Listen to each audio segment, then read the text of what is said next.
LDC graduation পরবর্তী সময় শুল্ক সুবিধা না থাকায় বাংলাদেশের রপ্তানি খাতে বছরে $8 বিলিয়ন ক্ষতি হতে পারে। সিপিডির নির্বাহী পরিচালকের এমন বক্তব্যে দ্বিমত পোষণ করেছেন প্রধান উপদেষ্টার প্রেস সচিব শফিকুল আলম। রাজধানী ফরেন সার্ভিস একাডেমিতে আয়োজিত সংবাদ সম্মেলনে তিনি জানান, গ্র্যাজুয়েশন পরবর্তী সময়ে দেশের অর্থনৈতিক অবস্থা আরও ভালো হবে। প্রধান উপদেষ্টার আসন্ন চীন সফরে চীনা বিনিয়োগের নতুন ক্ষেত্র উন্মুক্ত করা সহ নানা বিষয়ে সরকারের অবস্থান তুলে ধরা হয় ব্রিফিংয়ে। সম্রাট আনোয়ারের রিপোর্ট।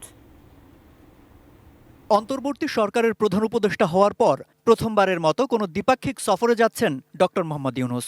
২৬ মার্চ শুরু হতে যাওয়া ৪ দিনের এ সফরের কর্মসূচি চূড়ান্ত হয়েছে। সকালে প্রধান উপদেষ্টার সঙ্গে চীনের রাষ্ট্রদূত ইয়াও ওয়েনের সাক্ষাতে এ বিষয়ে আলোচনা হয়। ২৭ মার্চ বোয়াও ফোরামে অংশ নেবেন প্রধান উপদেষ্টা। পরদিন ২৮ মার্চ প্রধান উপদেষ্টার সঙ্গে বৈঠক হবে চীনের প্রেসিডেন্ট শি জিনপিংয়ের। পিকিং বিশ্ববিদ্যালয়ের সম্মানসূচক ডক্টরেট ডিগ্রি গ্রহণ সহ সেখানে ভাষণ দেবেন প্রধান উপদেষ্টা ডক্টর মোহাম্মদ ইউনূস।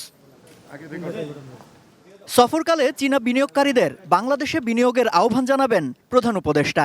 ইন্ডাস্ট্রিয়ালাইজেশনের জন্য, বাংলাদেশে ম্যানুফ্যাকচারিং এর জন্য একটা বড় হাব তৈরি করার জন্য চায়নার সাথে সেই ধরনের আমরা আমাদের সম্পর্কটা একটা নতুন উচ্চতায় নিতে চাই।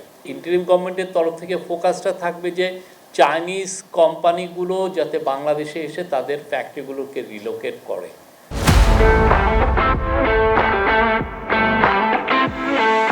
দেশের ব্যবসায়ীরা এলডিসি গ্র্যাজুয়েশনের চ্যালেঞ্জ মোকাবেলায় প্রস্তুত নন। তাতে বড় অঙ্কের আর্থিক ক্ষতির যে আশঙ্কা সিপিডির নির্বাহী পরিচালক জানিয়েছেন, তাতে দ্বিমত পোষণ করা হয় সংবাদ সম্মেলনে। যেটা সিপিডি বলেছে আমরা এটার সাথে একমত না। আমরা মনে করি বাংলাদেশের ইকোনমি যথেষ্ট সক্ষম এই এলডিসি গ্র্যাজুয়েশনের জন্য। এক প্রশ্নের জবাবে অন্তর্বর্তী সরকারের সংস্কার কার্যক্রমে বিদেশি রাষ্ট্র বন্ধুরা সমর্থন জানালেও দেশের জনগণই সংস্কারের রূপরেখা চূড়ান্ত করবে বলে জানান প্রেস সচিব। তারা আমাদেরকে তাদের সাপোর্টের কথা জানিয়েছেন যে তারা এটাকে ব্যাক করেন, তারা এটাকে সাপোর্ট করেন। আবার কিছু কিছু ক্ষেত্রে টেকনিক্যাল সাপোর্ট লাগতে পারে, সেগুলোর কথাও বলছেন। কিন্তু এটা আমরা টেকনিক্যাল সাপোর্ট নিব কি না সে বিষয়ে কিন্তু আমরা এখনো বলিনি।